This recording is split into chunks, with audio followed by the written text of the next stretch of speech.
Deep in the Berkshire countryside sits one of Britain's most feared institutions. My first impression was, this is a prison. Broadmoor Hospital. It's notorious because of who's there. A place where dangerous men are sent when there's nowhere else for them to go. You are dealing with people who carry a substantial risk of harm to the public. There's always that risk that violence might erupt. This is the inside story, told by those who've worked behind its walls. One patient suddenly turned on me and said, "The trouble with you is that you won't let me be mad." Those once detained here. My behaviour was psychotic. My voices were daring me to trust them. And by the most notorious of all. He called me Bob, and I called him Peter. This is a call from Broadmoor Hospital. Secretly recorded and speaking from beyond the grave. But why have I did it? We're not allowed that.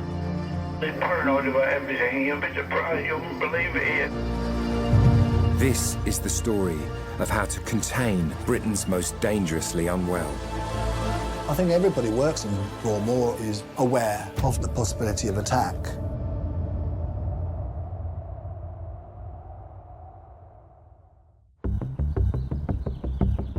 Broadmoor is home to some of the most difficult and dangerous patients in Britain, and looking after them is a difficult and dangerous job. You were constantly alert and aware that you could be attacked at any time. First time you meet a patient, there's always a wariness. And yes, it can be very scary. There's a risk, there's no two ways about it. For the 800 psychiatrists, psychologists, nurses and other staff at Broadmoor, the threat of violence is part of the job. I was attacked on the ward where a patient he got hold of a stone. Punch in the eye, smack in the mouth, you know, thick lip. He flung us round like a windmill, and I had a broken ankle. When I was attacked, you know, there were 6 or 7 staff in the room, and it can just happen at a flash.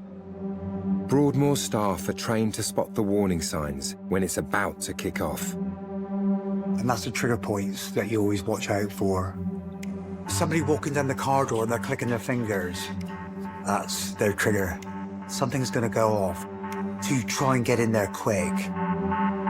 And if it does go off, every staff member knows that in most cases, they've got it covered. We all have panic buttons, and there's alarm bells on the walls just about everywhere. And we have a whistle on the keys. The old-fashioned whistle, yeah. You have a big control room which coordinates every patient movement, so they know exactly what's going on. And the control room will come through to all the wards, so all of a sudden you'll see everybody running across the hospital grounds to give them a hand. Most of the time, staff can quickly get things back to normal. But sometimes it's impossible to predict when things are about to go really wrong. In mental health, we sometimes speak of never events, which are, as the name suggests, something that should never happen.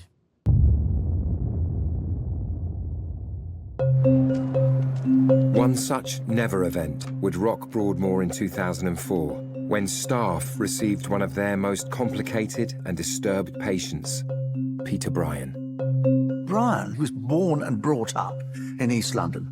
He was the youngest of 7 children, pretty much out of control from the very beginning. In 1993, he beat to death a young woman for no apparent reason. After the murder of shop assistant Nisha Sheth, Brian was diagnosed with paranoid psychosis and schizophrenia and sent to Rampton High Security Psychiatric Hospital. He was described as a model patient and after 8 years was discharged into community care.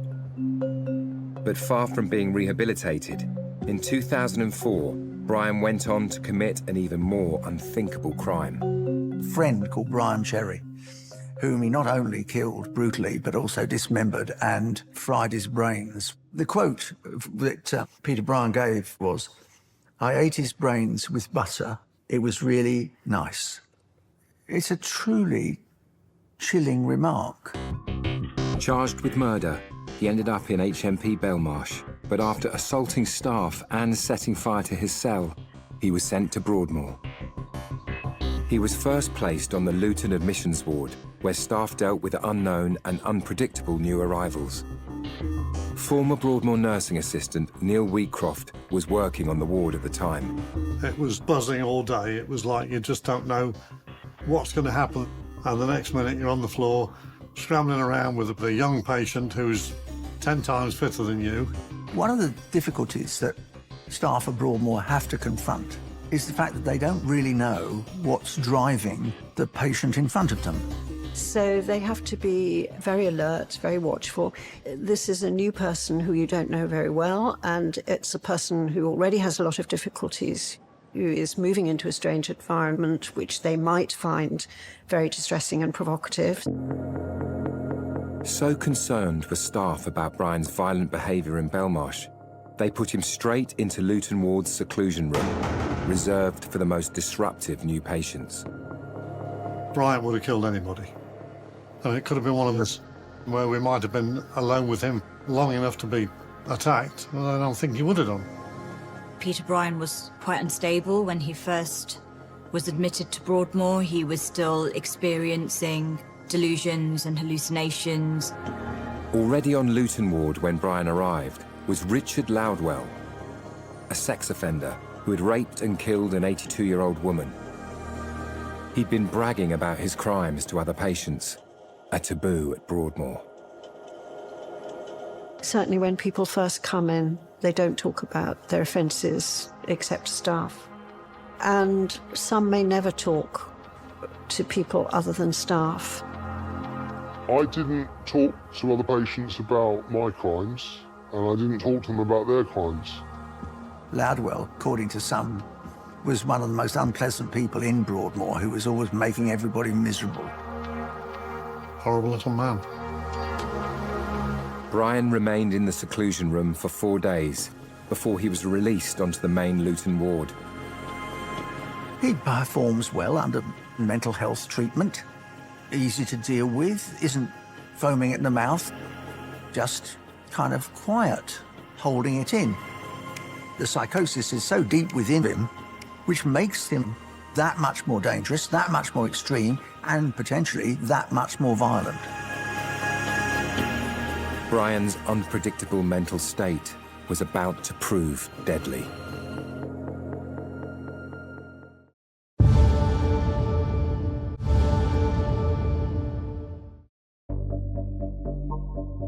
In 2004, double murderer Peter Bryan was on the Luton admissions ward at Broadmoor, alongside violent sex offender Richard Loudwell.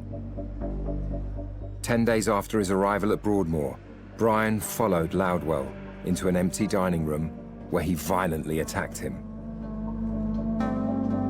He garroted him so that he wouldn't make a noise, and then he banged his head on the floor.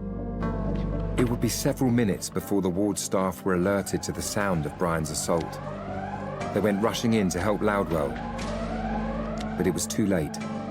There was some obviously on the corridor. As soon as the doors opened for lunch, they were there. 2 in the office doing notes. Everybody was doing something else at the time. The ward was found not to have engaged with or observed patients sufficiently. Brian had strangled Loudwell with a trouser cord and repeatedly banged his head against the floor. As he was to say rather chillingly later, I would have eaten him if only I hadn't been interrupted and got the nickname of Peckish Pete. Loudwell died in hospital from his injuries. 5 years later, a report was published into how a patient at Broadmoor could be brutally murdered by another patient.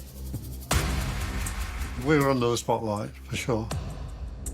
You know, it does send a shockwave throughout the system. It did disturb a lot of people working there that such a thing could have been possible. The inquiry was that we needed to tighten our act up, like that door should have been closed. So that's what happened. We tightened our act up. The report found that the incident was a culmination of many failings at management and staff levels over a long period of time. In his 10 days at Broadmoor, no mental state examination or risk assessment had been carried out on Brian. Broadmoor staff must observe new patients when they arrive. Assessing changes in mood, changes in behaviour, changes in physical presentations, and to be aware of those changes. Former Broadmoor lead clinician, Professor Tony Maiden, relied on frontline staff for this intelligence. If you go on a ward as a doctor, the first people you speak to are the nurses. If they're particularly worried about somebody you're seeing, they're going to tell you to be a bit cautious. Their knowledge of their patients is such that they're able to mitigate any dangers. Sometimes there is a need to have an incompatibility list. So if you and I are known to fire at each other whenever we come into contact, they make sure that doesn't happen. Staff can also rely on other patients to be their eyes and ears on the wards. Quite often, if they were worried about another patient, they would come and tell the staff. These are the boys that would never grass on anyone. But if they really felt afraid, they would come and talk about it. One of the patients who'd given me some really important information, I said, thank you, I'm very impressed that you came to tell me this. If you lived on a ward with 23 other young men who've been violent, you'd have an interest in safety. You know, there'll be people who you have to be a little bit clever with, a little bit cautious of. There'll be some in there who don't have any fear at all. They're the dangerous ones. Many of Broadmoor's patients are not locked inside their rooms, and they're free to move around the wards. We weren't locked in any of the wards that I was on. So you could go out and have a cigarette at 1 o'clock in the morning if the mood took you. But there is a group of patients deemed so dangerous that they need to be locked up around the clock. They're kept in Broadmoor's most secure intensive care ward. For decades, it was known as Norfolk House. Norfolk House had two functions, really. One was to contain the most violent patients within Broadmoor. Second objective was to act as a deterrent. If you assault a member of staff, you will end up in Norfolk House. Total seclusion, maximum security. And they would go there for doing things like fighting, smashing things up, not taking their medication. It was a place so notorious that even hardened gangsters like Ronnie Cray feared ending up in there. He said he would never, ever, ever want to go there again. It absolutely terrified him. Even the Yorkshire Ripper assaulted Ronnie, but he wouldn't retaliate because he was frightened to go into this punishment block. Norfolk House was an extremely challenging place to work. There were only about 7 side rooms.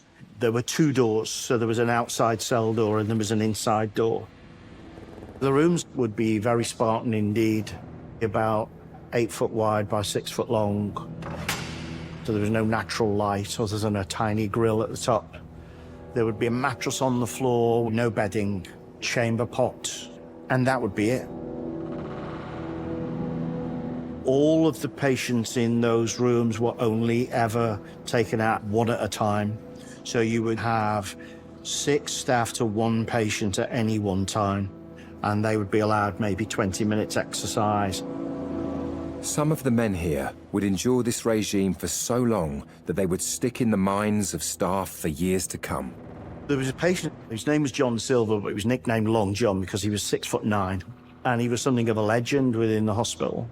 He looked actually like Rasputin. The main reason he had a long beard is he couldn't be trusted with razors, and staff couldn't get close enough to him to give him a shave anyway without being assaulted. We would take him, sort of frog march him to the exercise yard. The problem started when sometimes he would refuse to come in. The whole of Norfolk House was on lockdown. All the patients on the other 2 wards above would be all locked in, and then the staff off those 2 wards would come downstairs and join us all in the exercise yard to bring John Silver back to his cell. 15 staff. It was farcical. But none of us ever doubted that he could do us serious harm. Today, patients are still sent to Broadmoor's intensive care wards and secluded for safety, with maximum security measures in place. You'd give warning you were going in. You'd then go through like an airlock, but you wouldn't be allowed through unless the main office could see you. But the fact is they are secluded in a locked room for their own and others' safety. This can make treatment extremely difficult. The conversation is conducted through a small hatch in the door, which is usually about that height from the floor. There was some concern as well that this wasn't fair. You know, you're meant to be reviewing whether they're still in a state that requires their continued seclusion. You ought to really not be interviewing them just through the door. Broadmoor creative consultant David Neater sometimes worked on the intensive care wards. I would be escorted to a place of seclusion where I could stand outside the hatch. I just believe that we're there to reach the people who are the hardest to reach. Just have this communication with the person behind the wall, behind the door, this chat, this conversation, so that they could be included. Often staff would invite me to recite some of my own poetry. Sometimes patients would maybe come closer to the door and strike up a conversation. The goal of rehabilitation there is to get people off the intensive care ward onto a slightly less intense ward, getting people able to tolerate being in the same room as someone else. It's all aimed at progress. That therapeutic process of allowing people to feel there could be an opportunity. We can't ever keep the door open, but metaphorically, we need to keep the door open. We're talking about people who have committed horrendous crimes, have experienced horrendous things. They are damaged, and yet they need to be given opportunity to become whole again. On Broadmoor's most relaxed wards, known as assertive rehabilitation, staff look after patients deemed the least disruptive. Yet some still need more protection than others. Peter Sutcliffe was one of the most hated men in Britain. He was convicted of murdering 13 women and attempting to murder 7 more. After first being attacked at Parkhurst Prison, he was transferred to Broadmoor in 1984. In a call secretly recorded by his brother Carl, Sutcliffe voices his frustration at the tight restrictions he faced there. Well, he's giving you the bloody thing. It's a calendar, there's some pictures. Yeah, but why bind it, is he? We're not allowed that. What are you going to do with that? Oh, they're paranoid about everything. You'll be surprised. You won't believe it here. The security measures for all daft stuff like sellotape and blue tack and all sorts of daft stuff that you can't have, you know. The binding would be a suicide weapon or a weapon, anything weapon. I mean, patients over the years have made weapons. I think one that really stood out for me was a tin of Spam, little bits of string tied together, towels. Even coins are a weapon. There are lots of hazards in any building, and even in the safest building, people are ingenious. They can use bits of equipment, even a pencil can be used as a weapon. So we had to, in the end, give the patients a little pen, a few inches. CDs were banned. If you can take broken pieces of CD together, it's a very sharp weapon. Sutcliffe should have been especially grateful for the staff's efforts to keep weapons from patients. He had a target on his back from the first moment he arrived. Sutcliffe was so notorious, more famous than Broadmoor, certainly, so Broadmoor had a duty to protect him. Knowing that, it's difficult to see what more they could have done. You couldn't make him anonymous, really. Sort of like a badge of honour. I'd done the Ripper, do you know what I mean? And their real motive for it, they haven't got one other than to big themselves up. So I think he was a bit of a victim of that, but if you're going to murder women, that's the price you pay. In 1997, Sutcliffe was alone in his room when Ian Kay, a convicted murderer, mercilessly attacked him, pinning him to the floor and stabbing him in both eyes. Kay had been scheming. He'd asked a patient to turn on loud music just before the assault. But he wasn't scheming alone. Kay had been in prison with Reggie Cray, the brother of Ronnie, who Sutcliffe had already been in a fight with at Broadmoor. But the guy was definitely linked to Reggie, and he got moved to Broadmoor, but they all swore that that was Reggie who'd got him to do Sutcliffe for doing his brother. The Crays were claiming that was them, you know. Kay's 15-minute attack on Sutcliffe left him blind in one eye. It was late last night that he was put aboard an ambulance and driven under police escort from Frimley Park Hospital, where he'd been treated for eye injuries. This wasn't the first attack on Sutcliffe at Broadmoor. He'd been attacked once before, and then again when moved to Dorchester Ward for men needing protection, and where Neil Wheatcroft was working as a nursing assistant. It was for the more vulnerable, those that were picked on daily by, bullied if you like. So they were protected by this ward. Really pink and fluffy. At night, you had to queue up at the main gate until everybody was accounted for. We'd walk down to the rest and they go, oh, there we go, look, there's the marigolds. We all put up a question saying why we're getting Sutcliffe, because there was nowhere else in the hospital where he was deemed to be safe. End of. But despite being in a protected ward, staff couldn't stop Sutcliffe being attacked for a third time. It doesn't matter where or when. If somebody's going to do something, they will do it. And sometimes staff are in the firing line too. When the member of staff asked him to turn the music down on his television set, he attacked him.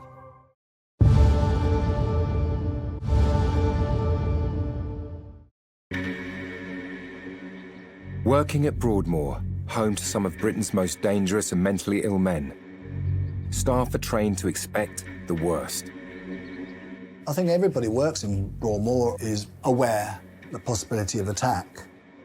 One of the therapy sessions had one huge lad stood in front of me and said, if I had my way, Vicar, I'd burn you. And then I'd piss all over you and put the fire out. And then I'd burn you again. And then I'd piss on you and put the fire out. One patient suddenly turned on me and said, the trouble with you is that you won't let me be mad.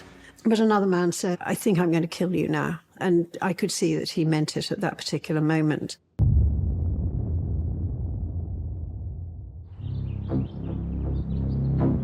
One patient posed a real threat to staff when he arrived at Broadmoor in 2014. Michael Adebowale, diagnosed with paranoid schizophrenia. 1 year earlier, he had committed a crime that shocked the nation.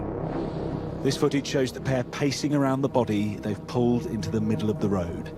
An eyewitness said they were posing and smirking. They ran him down with their car and then proceeded to butcher him with a machete, threatening passers-by with a gun. Fusilier Lee Rigby was brutally murdered by Adebowale and accomplice Michael Adebowale. At their trial, the judge concluded both men had become radicalized after converting to Islam. They wanted the police to arrive and they wanted them to shoot them, making them martyrs. They were both shot, but neither of them killed. Adebowale was given a whole life sentence, but Adebowale's lesser term of 45 years was due to his fragile mental state. Adebowale, on the video link to the court, was glassy-eyed, found it very difficult to concentrate on anything. He didn't really know what on earth was going on. Adebowale's attack on Lee Rigby seemed to be motivated by religious extremism. But inside Broadmoor, violence is often sparked by mundane things. You do get those times where no triggers, bang. In July 2018, Michael Adebowale was in the day room, listening to music through the TV. When the member of staff asked him to turn the music down on his television set. He attacked him. Adebowale had complied and turned the volume down, but a short while later, he found the nurse in his office and he punched him in the jaw, leaving him with injuries that took 6 weeks to recover from. He'd been hearing voices which told him to attack this particular nurse. Adebowale pleaded guilty to actual bodily harm and was given an extra 8 months on his sentence. But given the fact that he's unlikely to be released before 2048, I don't think it's going to make an awful lot of difference. If you're already in Broadmoor for what is effectively the rest of your life, what is there to prevent you attacking a member of staff? What have I got to lose? Broadmoor staff must continue to treat their patients despite a constant threat of being attacked. One of our patients, who was like 6'5", was going to have a jab, and he didn't like jabs. And he flung us round like a windmill, and I had a broken ankle, another one had a knee smashed. I was attacked on the ward where a patient had got hold of a stone. He started running up and down the corridors and he caught me on my forehead. So these things do come out from nowhere. As well as happening when staff least expect it, violence can happen where staff least expect it. Sunday morning worship should be somewhere where people can relax. One of the patients who came in had been collecting flowers, and he gave them to me. He said, "I'd like to read the gospel message today. I've got a message from the mothership." And I said, "I think it's probably best if you don't today." Okay, and he's a bit agitated by it. And I said, "We're going to sing Kumbaya, okay?" The lads all started to laugh. The person who's chosen it tried to hide around the corner, backed up against the security alarm, and the security alarm went off really, really loud in the room, which frightened the life out of the guy who was trying to... Easy for a good girl to go bad, and once we gone, best believe we go forever. Don't be the reason, don't be the reason. You better learn how to treat us right, 'cause once a good girl goes bad, we die forever. Easy for a good girl to go bad. Easy for a good girl to go bad. Easy for a good girl to go bad. And once we gone, best believe we go forever. Don't be the reason, don't be the reason. Easy for a good girl to go bad. And once we gone, best believe we go forever. Don't be the reason, don't be the reason. Give me the message from the mothership. He launched himself at me.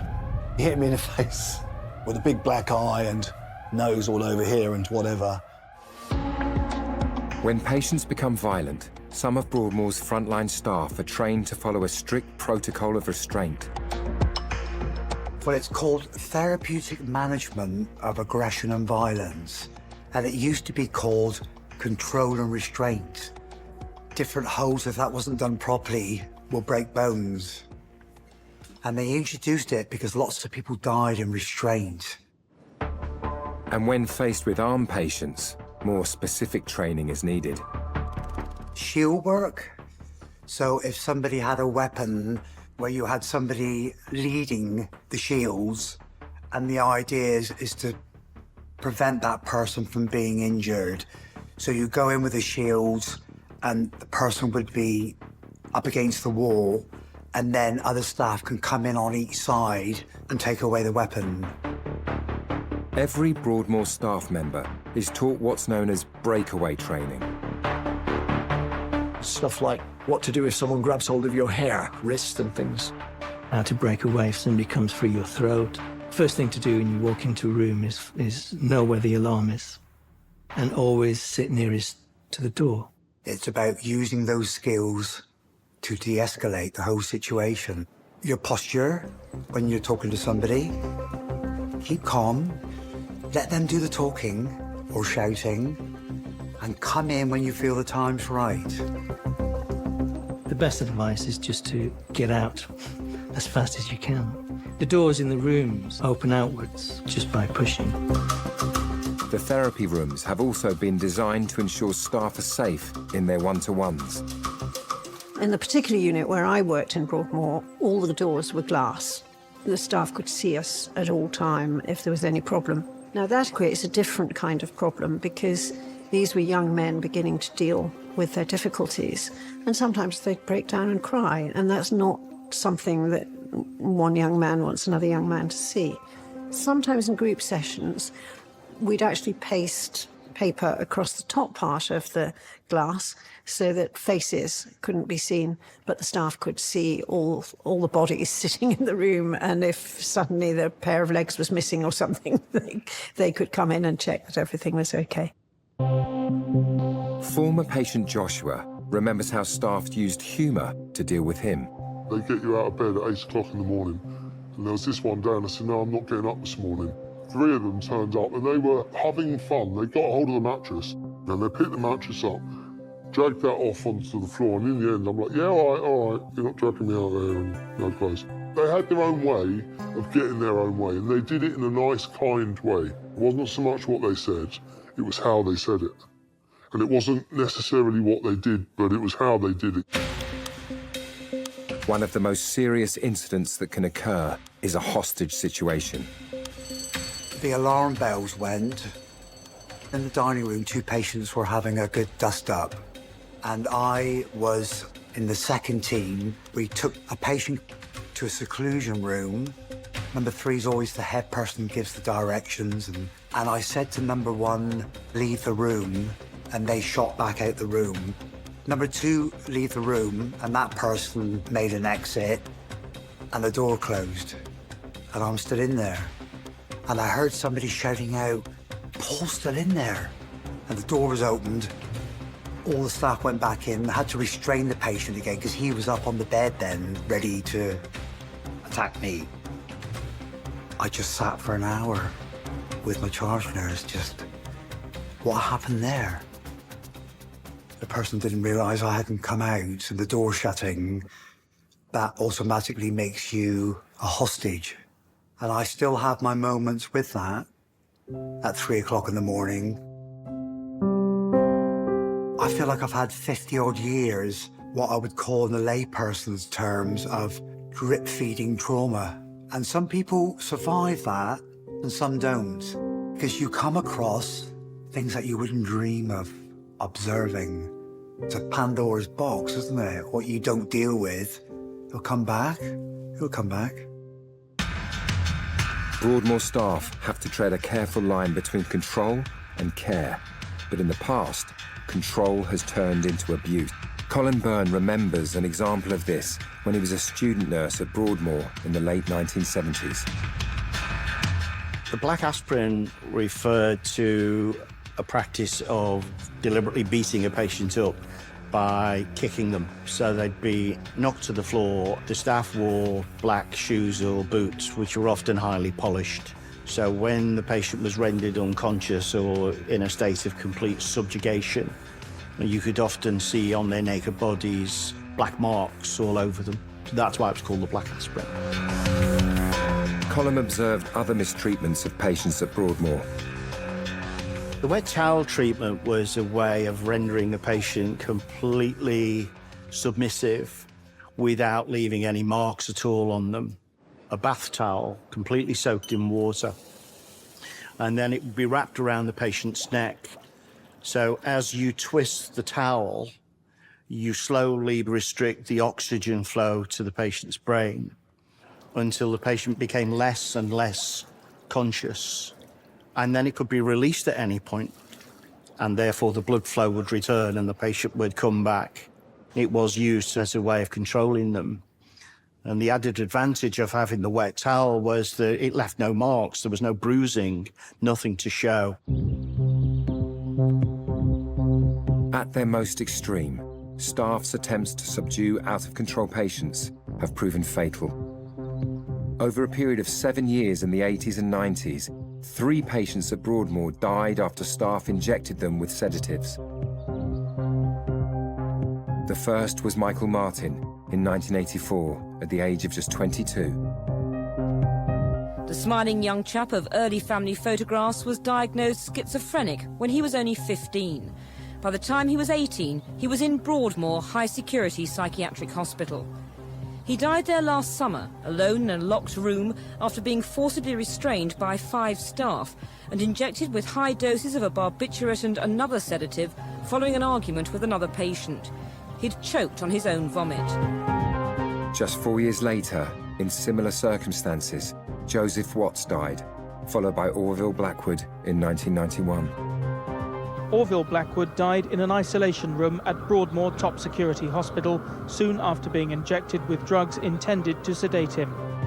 Hospital staff injected him with 3 times the maximum dose of tranquilizer and twice the recommended dose of an antipsychosis drug. There was far less of an ethnic mix amongst staff group at that time. I think there are some tensions inevitably between staff and patients arising just from that simple fact. I'd known Orville Blackwood in one of his previous treatment episodes before he ever got into Broadmoor. And he was big, so he could do a lot of harm if he really decided to. But he was also a lovely person. And so it was absolutely tragic, yeah. 2 years after Blackwood's death, a report was released which included in its title the question, big, black and dangerous. It found that hospital staff had regularly used this phrase to describe black patients, and that organisational racism contributed to all 3 deaths. It also detailed how black people were more likely to be diagnosed with schizophrenia and more likely to be given higher doses of medication. Changes have been made. A recent report found that in 2021, the hospital promoted equality and diversity in its work with patients. And I'm so pleased that judges and researchers all over the nation are beginning to sort of admit that and come to terms with it, and then to do something about it. A lot of publicity, like anything else at Broadmoor, it really hits the headlines. Throughout mental health services, it's still a major priority to minimise the effects of discrimination. Staff face a huge amount of challenges caring for the most dangerous and unwell, especially when patients turn the violence on themselves. Gonzalez bites his arm in an effort to sever the artery. It's a very extreme act.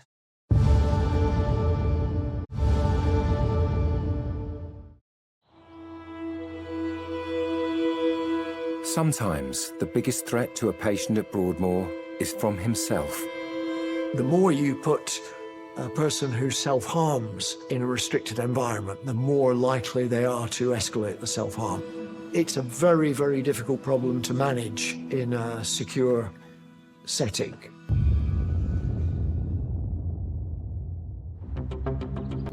In 2004, Broadmoor would face one of their most challenging patients to date. In September of that year, over the course of 3 days, 24-year-old Daniel Gonzalez went on a violent rampage, breaking into homes and stabbing people at random. He attacks a man called Kevin Malloy. It's extraordinary. Unprovoked, didn't know him, stabbed him ruthlessly in the face, neck, torso. He killed our neighbours just down the road. He just simply entered their home and slaughtered them to death. He does it with extraordinary brutality, ferocity. At the end of the killing spree, 4 people were dead and another 2 seriously injured. Tragically, Gonzalez and his family had been all too aware of his disturbed mental state. He was never given help and treatment that he begged for in a letter to a GP, and his mother continually asked for. I really do need help now. I have tried to cope on my own like a normal human being without help or medication, but I've not managed to succeed. Please, please help me. This is very urgent. I really, really do need medical help. I'm in a desperate situation. They had been fighting for help for him for about 8 years. In 2009, An investigation into his care and treatment found there were many missed opportunities leading up to the attacks. He was very much out of touch with reality prior to his spree killings, and the psychosis was very acute at that point. While in prison awaiting his trial, Gonzalez behaved violently towards staff. He nearly died from a serious suicide attempt before being sent to Broadmoor. He's delivered to Broadmoor by prison officers in full riot gear because he is so utterly volatile, so incredibly unpredictable, that one of the psychiatrists who dealt with him said he'd never seen anything like it. He was by that time so violent. When he went to Broadmoor, he had to be under strict supervision. Gonzalez was placed on one of its 3 high-dependency wards. He was described by one psychiatrist as the most disturbed patient he'd ever seen. He was supervised by 2 nurses who had to stay within arm's length of him at all times. Despite being medicated for his mental illness, Gonzalez attempted suicide once again. Gonzalez bites his arm in an effort to sever the artery. One of the people who treated him said subsequently, "I've never seen anyone bite themselves so fiercely." It's a very extreme act. It is possible that as he started to stabilize and as he started to go through the treatment process, that he became more aware of the enormity of what he'd done. There is a perception that people with mental illness are specifically violent to other people, but actually also at the same time there is a risk of aggression and violence towards themselves as well. Gonzalez was aware that he'd made people's lives a misery, and I think he was consumed not perhaps by remorse, but by anger at himself. He knows what he's done. And then the reality cuts in, and it's devastating. And that's when sometimes we do go on treating, but we have sometimes sat down and said, would it be kinder to let this man stay psychotic, because it's just too painful to be without the psychosis now. The more the perpetrator comes back to their senses and then they realise what they've done, especially if it was in a psychotic episode, it must be very bad. Gonzalez was eventually deemed safe enough to move to one of Broadmoor's lower security wards, Windsor Ward. Here, he was observed every 30 minutes. But one morning, staff found Gonzalez dead in his room. A makeshift blade made from a CD case was by his side. At the coroner's inquest, a jury returned an open verdict. When there is a suicide at Broadmoor, it affects staff and patients immensely. It didn't happen very often, you know, but it did happen. I can remember 3 people who took their own life, and I think it's a sad thing when that happens, but if someone's determined enough to carry that out, you'll be very hard put to find a way to stop them. I got very lucky that we didn't actually have a suicide while I was there, but there had been one shortly before I got there. It affected the staff profoundly, and in particular, an amazingly good nurse who decided not to continue working on the unit because it was just too traumatic. I think it's one of the most saddest things. I remember getting in the car thinking that chap that the team and myself nursed, same age. So it makes you kind of like reflect on what you've got and what he had. It's part of the job. It's part of the job. A statement from West London NHS Trust said, "These allegations of historic abuse and misconduct at Broadmoor Hospital predate the current management of the site and the existence of West London NHS Trust. Broadmoor Hospital staff take great pride in their work, and the Care Quality Commission rated the hospital's caring domain as outstanding when it was last inspected. The Trust always takes any concerns raised by staff and patients relating to patient care or staff conduct extremely seriously, and they are investigated thoroughly." Next time, Broadmoor staff reveals some of its darkest secrets. There were a group of staff who tended to have very fixed views about the patients, often saw them as animals. The hospital is rocked by the scandal of Britain's most infamous sex offender. Any form of abuse that was possible, Savile took the opportunity. And a brand new multi-million-pound service for treating psychopaths opens at Broadmoor and causes controversy. The biggest problem that I experienced was incidents of sexual relationships between staff and patients. Catch all that brand new next Monday at 10. And if you or someone you know has been affected by any of the issues raised in tonight's programme, please go to channel5.com/helplines for information and support. Examining the unsolved case of who killed Billy Joe, Murder on the Patio is our true crime at 10 tomorrow. Next, motorway cops catching Britain's speeders.